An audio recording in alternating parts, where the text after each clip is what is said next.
Alors, aujourd'hui, donc, et je pense qu'on va faire ça pendant 2 semaines, ça dépend un peu de vous. J'aimerais continuer le thème qu'on a commencé samedi, qui est, quelqu'un a posé une question et je l'ai trouvée vraiment juste et importante, qui est comment faire face à toute la négativité de tout ce qu'on entend dans l'actualité. Comment faire face, voilà, à toutes ces informations, toutes plus déplaisantes les unes que les autres. Comment préserver sa lumière, sa joie, sa paix. Donc voilà ce dont nous allons parler aujourd'hui. Euh, et en fait, en réfléchissant à ce sujet, j'ai pris conscience de quelque chose qui m'a un peu frappé. Mais on le sait, mais juste, vous savez, c'est ce genre de choses qu'on sait plus ou moins dans le fond, mais quand on regarde vraiment, on se dit waouh, c'est quand même assez fou. C'est que les médias et les réseaux sociaux, ce sont des entreprises qui se font de l'argent. Comment? En attrapant votre attention. Les algorithmes des réseaux sociaux, que ce soit YouTube, Instagram, TikTok, peu importe, littéralement sont faits pour optimiser le temps que la personne va passer sur la plateforme. Mais en fait, si on y réfléchit bien, les médias aussi. Les médias, tous les journaux, voilà, ce sont des entreprises, elles ont besoin de faire de l'argent, et comme elles ont besoin de faire de l'argent, eh ben, elles nous donnent du contenu où on est plus susceptible de passer plus de temps. Il y a ce biais. Alors, il y a des médias plus ou moins bien, évidemment, qui ont ce biais de façon plus ou moins forte, mais globalement, ils veulent votre attention. Comment on fait pour choper l'attention de quelqu'un? On le met face à un drame, face à quelque chose de sensationnel, d'explosion. Et donc, en fait, si on réfléchit bien, les sources d'informations que nous avons dans notre vie sont sourcées, sont générées par des personnes qui veulent vous vendre du drame pour faire de l'argent. Je caricature un peu, mais c'est quand même énormément ça. Mais qu'est-ce que ça veut dire, nous, pour notre santé mentale? Eh bien, c'est notre responsabilité, si on le souhaite, de protéger notre attention, de protéger là où notre attention est mise et là où on y passe du temps. Parce que si on ne fait rien, c'est très facile de se faire embarquer et de passer beaucoup trop de temps, soit à lire l'actu, soit sur les réseaux sociaux, etc. Le nombre de personnes autour de moi qui me disent, moi parfois je me rends compte que ça fait 1 heure et demie que je scrolle sur Instagram ou ailleurs. C'est incroyable ce que notre attention est accaparée par des sources d'informations qui sont pas forcément bonnes pour nous. Je parle même pas de l'actualité là, je parle vraiment au sens large. Mais voilà, c'est à nous de choisir où on met notre attention. Et ça, c'est le point phare parce qu'il n'y a que vous qui pouvez le faire. Le monde, ces sources d'informations font tout pour aspirer le plus de votre attention possible. C'est littéralement, il y a des personnes qui s'assiedent dans des bureaux et qui se disent comment on va faire pour avoir plus d'attention du grand public, pour capter plus leur attention. Ce sont leurs métiers.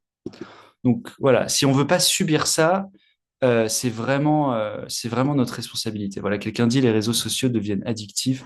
Absolument, mais les médias aussi. Et on en parlait samedi, comme le positif vend moins, et c'est vrai, il y a des études qui le montrent, notre attention va beaucoup plus facilement vers le négatif, le drame, etc. Du coup, on entend beaucoup plus parler du négatif que du positif.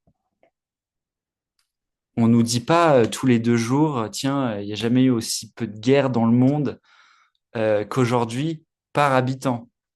Je dis bien par habitant. Par nombre d'habitants sur Terre, par nombre d'humains, il n'y a jamais eu aussi peu de guerres dans le monde aujourd'hui. L'humanité n'a jamais été aussi paisible. C'est pas ça ce qu'on nous dit. On nous dit attention, il y a la guerre ici, attention, il y a la guerre là. C'est pas ça, c'est pas ça la première information que nous donne. Il faut la chercher celle. Et là, je vous donne juste un exemple, mais il y a plein d'exemples comme ça. Le positif est vraiment noyé. Donc, premier conseil, suggestion, enseignement pour ce soir, soyez responsable de là où votre attention va.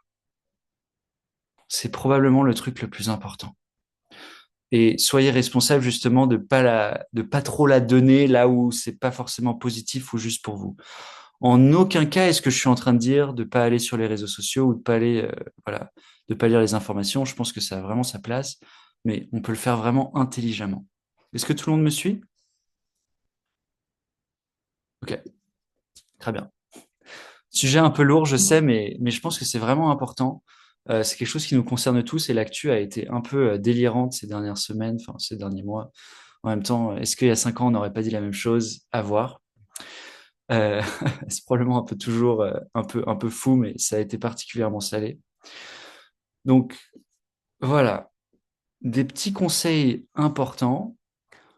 On en a parlé plein de fois. La première heure après que je me sois levé, pas d'informations, pas de réseaux sociaux. C'est vraiment ça mon conseil. Et pareil pour l'heure et demie à 2 heures avant d'aller se coucher.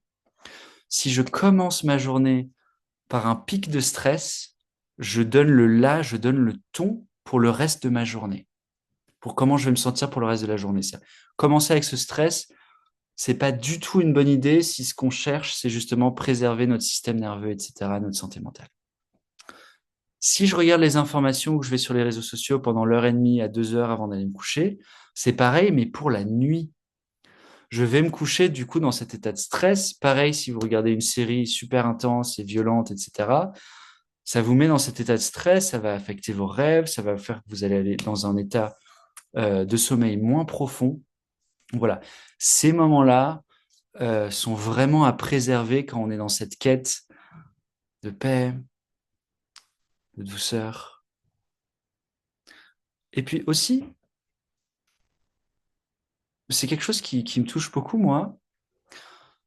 C'est pas juste un espèce de désir égoïste de je veux aller mieux, je veux me sentir bien au quotidien, ce qui est totalement louable, j'ai aucun problème contre ça. Mais rendez-vous compte que la version de vous qui est anxieuse, qui n'arrive pas à dormir, qui est épuisée et qui est submergée d'informations, cette version-là de vous n'est pas la version de vous qui peut faire du bien au monde, qui peut tirer le monde vers le haut, qui peut faire des choses incroyablement positives, qui peut inspirer les autres. Oui? En fait, protéger et prendre soin de sa santé mentale, c'est aussi se mettre dans la version de nous où on peut aussi aider au mieux le monde et être plutôt un vecteur de choses positives face à tout ce qui se passe.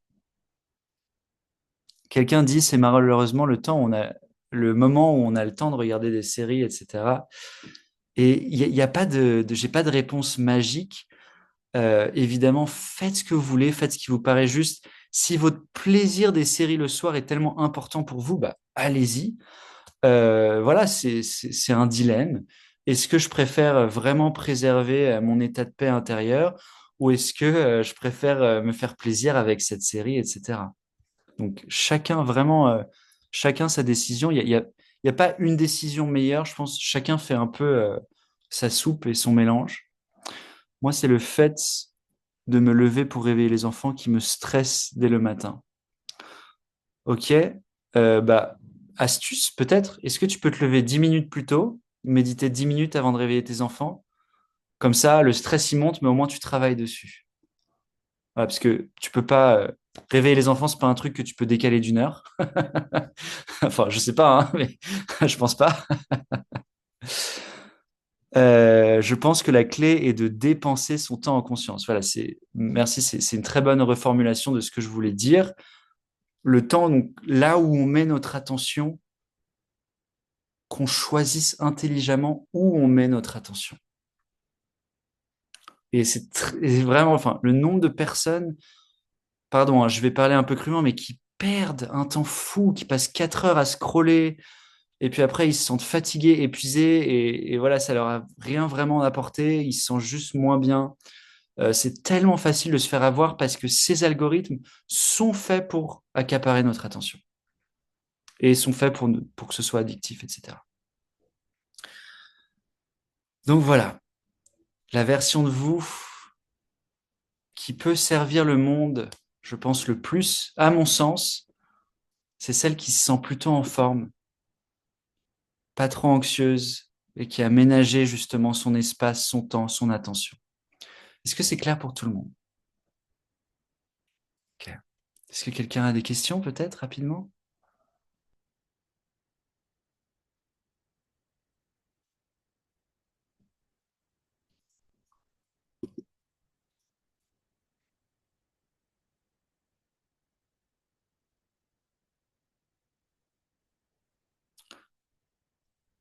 Exercice pour la semaine. Observer le besoin d'aller prendre mon téléphone, d'aller ouvrir Instagram, d'aller ouvrir les news, d'aller ouvrir mes mails. Ce truc en moi qui dit, il faut que j'y aille. Et il est 6h45. Pourquoi je suis en train de lire mes mails? Qu'est-ce que je fais? Levez la main si ça vous arrive avec les mails ou avec autre chose. Juste, vous attrapez votre téléphone pour lire des choses que vous n'avez pas forcément besoin de lire tout de suite. Ok, il y a à peu près une personne sur deux qui lève la main. Ouais, non, plus que ça. Beaucoup de personnes. Voilà, ou juste le besoin de choper son téléphone, de lire un truc, de observer ça. À chaque fois que ça se passe, prenez 30 secondes. Si vous voulez prendre 10 minutes et méditer, allez-y, je ne vais pas vous en empêcher. Mais pour vous donner un exercice faisable ouais, que vous pourrez faire, prenez juste 20-30 secondes, prenez une grande bouffée d'air, observez cette émotion, cette tension en nous, ce besoin de choper le téléphone. Voilà, soyez présent, ne laissez pas prendre le dessus. Et puis posez-vous la question, est-ce que j'ai vraiment besoin de regarder mon téléphone tout de suite? Et si c'est oui, allez-y. Si vous vous rendez compte que c'est non, bah peut-être reposez-le. Et il y a peut-être une partie de vous qui va faire oh, quand même. Et si c'est le cas, vous pouvez continuer à observer ça. Mais cet exercice-là, c'est littéralement un exercice pour se défaire de l'addiction au téléphone, au contenu, aux réseaux sociaux, etc. Donc, ça peut paraître simple et c'est voilà, c'est 30 secondes, c'est très puissant. C'est vraiment transformer la façon dont notre cerveau fonctionne pour ne plus être, pour ne plus subir ces algorithmes. C'est ça ce qu'on fait en fait. On subit la force et la volonté de ces gens qui veulent s'accaparer notre attention. Euh, Moi, je fais souvent l'effort de ne pas essayer d'essayer de ne pas le faire très bien. Le téléphone a un côté sécurité, je suis pas sûr de ce que tu veux dire. Il y a quelque chose de presque automatique à regarder ses mails, les réseaux, je m'en rends compte quand je suis déjà dessus. Ok, très bien. Si vous vous rendez compte quand vous êtes déjà dessus, bah, faites l'exercice à ce moment-là. Posez votre téléphone, observez le besoin et puis posez-vous cette question, est-ce que c'est vraiment pour maintenant? Ok? Ok, super. Et voilà, ce genre de petits gestes peuvent vraiment faire une énorme différence dans notre journée, dans notre santé mentale, dans la façon dont on se sent. Voilà. On fait une méditation? Ok. Alors, sauf si quelqu'un a une question.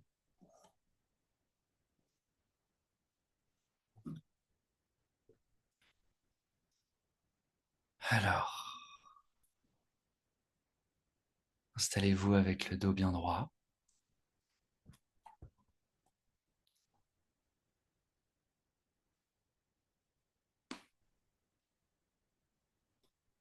Prenez une grande bouffée d'air dans le torse.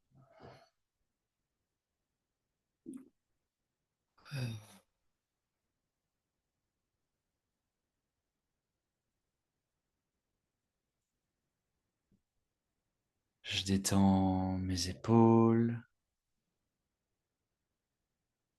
ma nuque,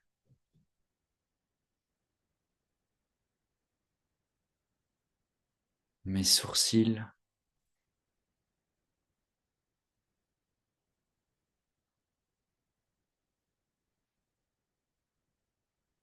mes pieds,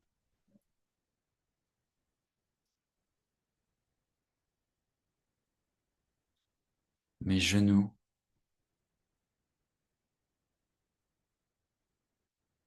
ma mâchoire.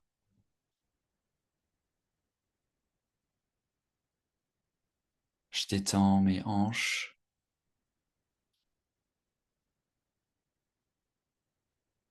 Je détends mon crâne.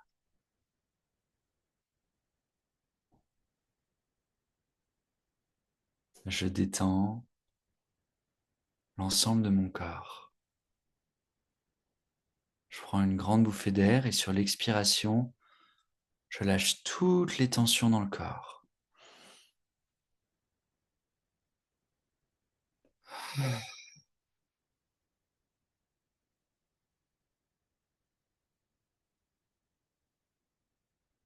Et je pose une attention douce, délicate, sur les sensations de l'air qui entre et qui sort par mes narines.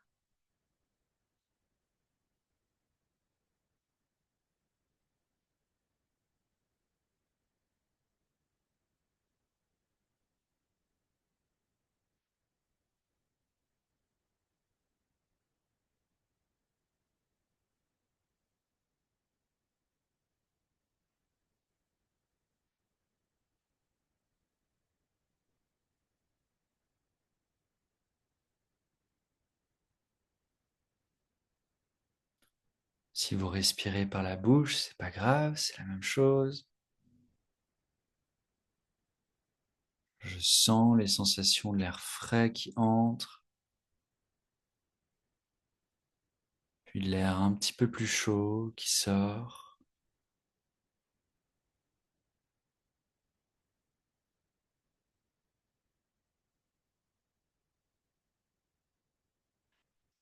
Et on va compter nos respirations. Donc j'inspire, j'expire. 1. J'inspire, j'expire. 2. Et on va jusqu'à 10 et à 10, on revient à 0. Voilà, tout simplement.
Dès que je me rends compte que je suis parti dans mes pensées, je me ramène tranquillement, avec bienveillance,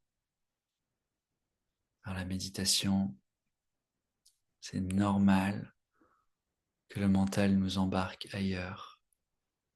Ça fait partie intégrante de la pratique méditative.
Et rien que cette méditation très simple, présence avec la respiration, je compte.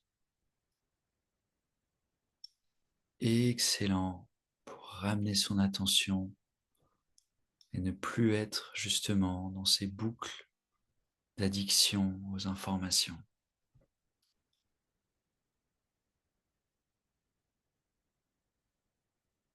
Ça me ramène vraiment ici avec moi-même. Ça améliore ma concentration. Ça apaise mon système nerveux.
On va ajouter un ingrédient à cette méditation.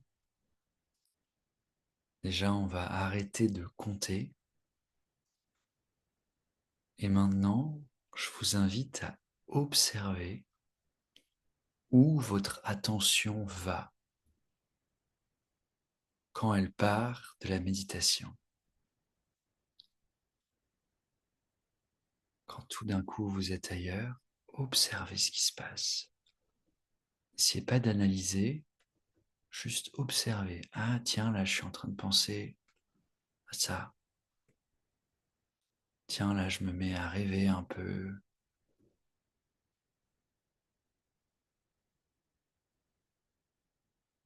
C'est un exercice pour devenir conscient de notre attention, de comment elle est dirigée, dans quelle direction. Cela vous permettra de mieux choisir, plus en conscience, ce que vous faites de votre attention.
bien. Prenez une grande bouffée d'air. Ah, excellent.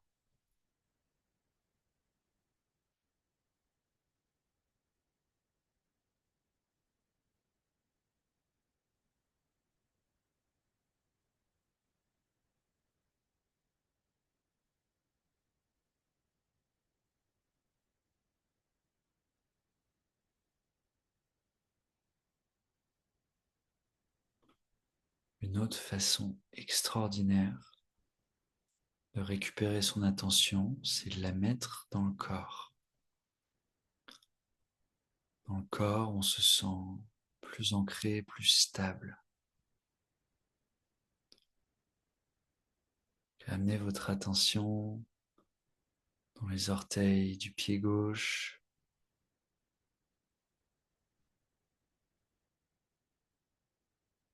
le dessous du pied gauche, le dessus du pied gauche, la cheville gauche,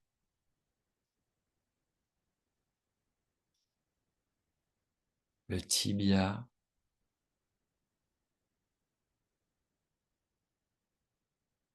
le mollet,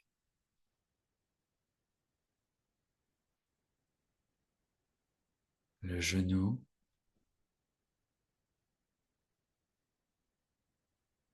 la cuisse, au-dessus et en dessous. Et enfin, la fesse et la hanche gauche.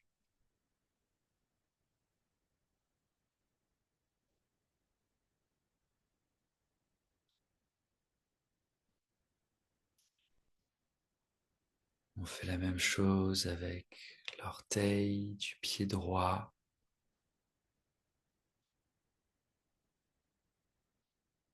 les orteils,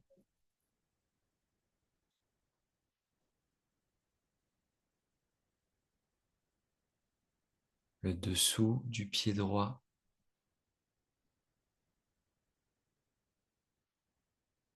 le dessus du pied droit,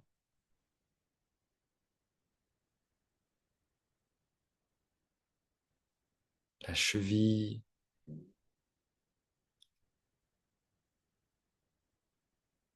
le mollet,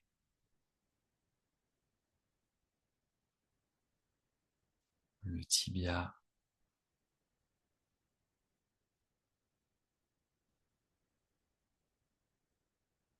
le genou droit,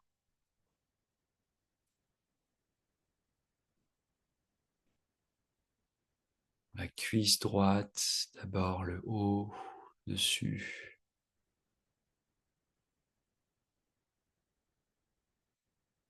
puis le dessous,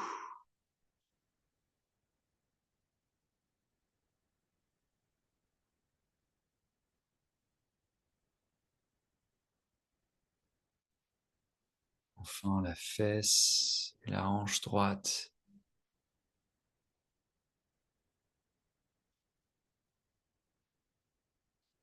Sentez toute cette partie inférieure du corps en même temps, des hanches jusqu'aux pieds.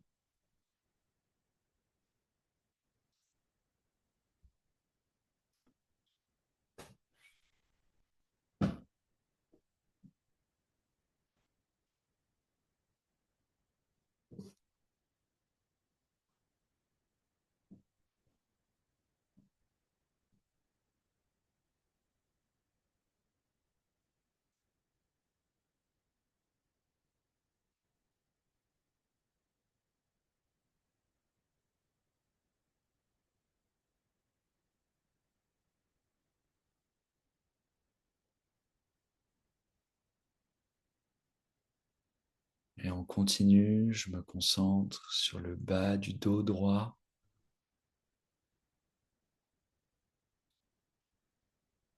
puis à gauche,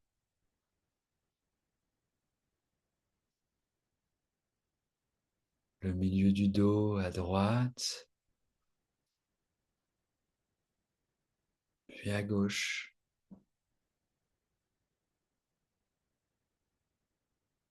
le haut du dos, les omoplates à droite, puis à gauche.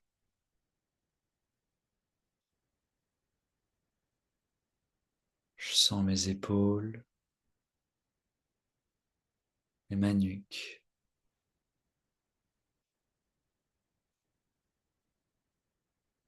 Je me concentre sur le bas du ventre, à droite et à gauche,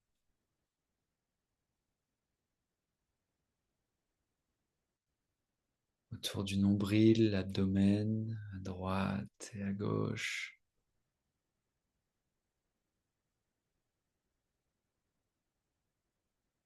Je remonte jusqu'au diaphragme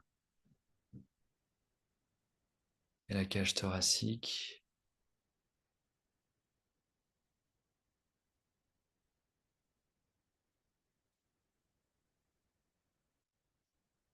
Le torse,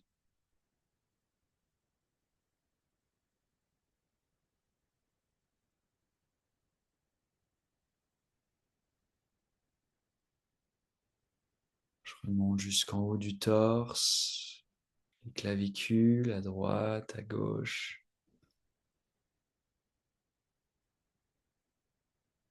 jusqu'aux épaules et à la gorge.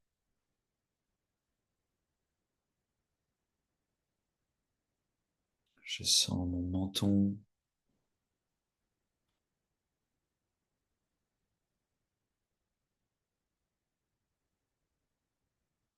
l'espace entre le menton et les lèvres,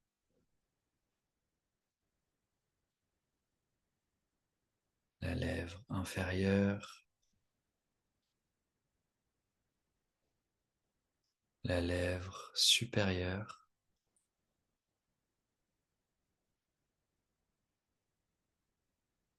l'intérieur de ma bouche,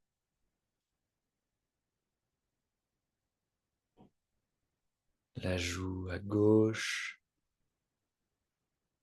et la joue à droite, mon oreille gauche et mon oreille droite.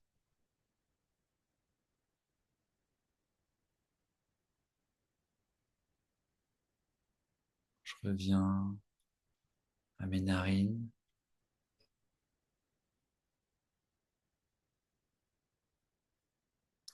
sensation de l'air qui entre et qui sort,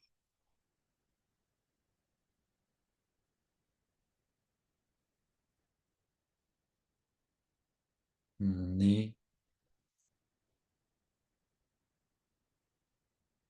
le dessous des yeux,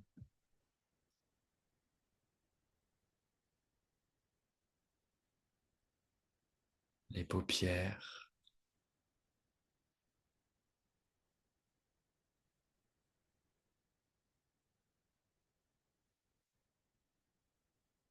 les sourcils,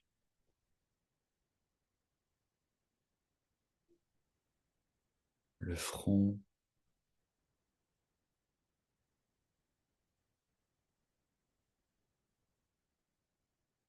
je sens mon crâne, le haut du crâne, le derrière du crâne,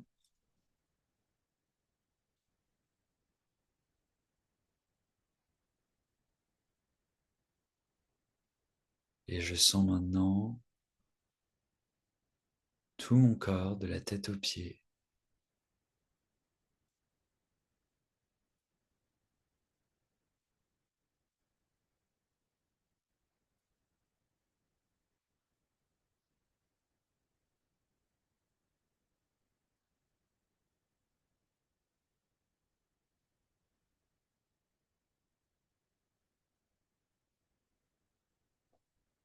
Je prends une grande bouffée d'air dans le torse.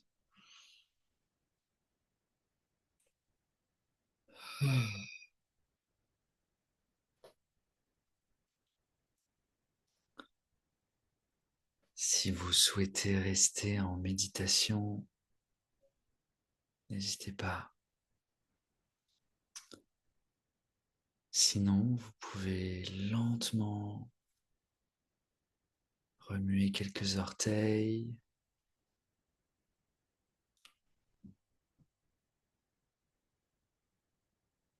mais quelques doigts.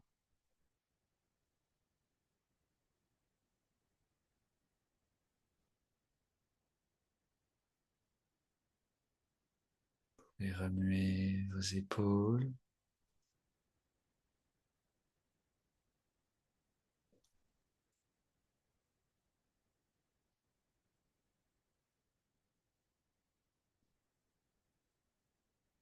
Je réactive mon corps lentement. J'étire ma nuque.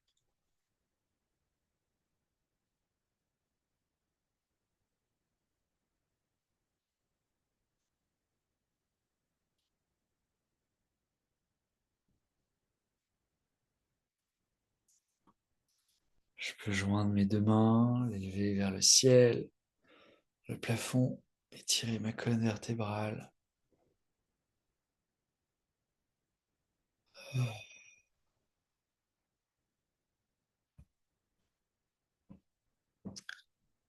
Et en prenant tout votre temps,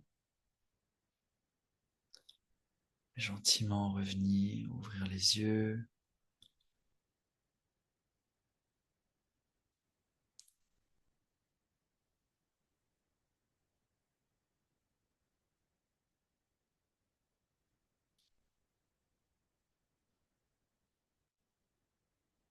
Très bien. Écoutez, passez une belle soirée, une belle semaine, loin de vos téléphones. N'hésitez pas si vous avez des questions. C'était un plaisir de méditer ce soir avec vous.